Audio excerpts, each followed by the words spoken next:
L'économie mondiale est désormais confrontée à une récession, mais la Chine est parvenue à reprendre le contrôle de l'épidémie et à amorcer sa reprise économique. Au deuxième trimestre, le pays a enregistré une croissance de 3,2%. Dans ce sillage, de nombreuses entreprises étrangères sur place ont obtenu de brillants résultats. Le président de Fujifilm Chine explique que l'entreprise s'alignera sur le développement chinois pour participer au marché national et bénéficier d'un effet d'aspiration. J'ai le sentiment que l'économie chinoise se redresse rapidement. En revanche, l'Europe, l'Amérique et le Japon souffrent toujours du Covid-19. Je pense que le gap avec la Chine en termes de reprise économique sera de plus en plus large à l'avenir. Bien que nos ventes aient été fortement affectées entre février et mars, nous avons réalisé une croissance de 6% en glissement annuel et nos ventes ont affiché une croissance constante depuis le mois d'avril. La Chine se développe de manière intégrale. Je l'ai ressenti fortement. C'est une caractéristique du pays. La direction que prend le développement chinois est claire. Il existe des opportunités commerciales énormes à saisir pour autant que les entreprises puissent se rapprocher des objectifs de développement nationaux. Le marché chinois demeure très attractif.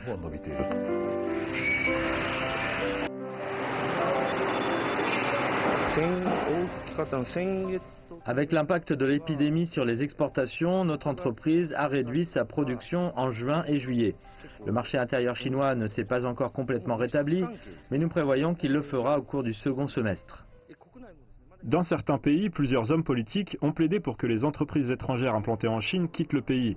Mais Taketomi Hironobu pense que le marché local représente une énorme opportunité.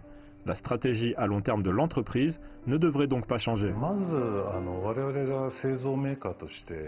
Nous sommes une entreprise spécialisée dans le secteur manufacturier. La première préoccupation de Fujifilm reste le marché chinois, qui se positionne juste derrière les États-Unis au niveau mondial. Il n'y a donc aucune raison pour que nous envisagions de quitter un marché aussi vaste. Il est absurde de parler de quitter la Chine. Fujifilm a établi son siège régional à Shanghai en 2001, l'année même où la Chine a adhéré à l'OMC. Au cours des 2 décennies qui ont suivi, nous avons eu la chance de croître avec l'économie chinoise et nous sommes impatients de contribuer au développement économique du pays.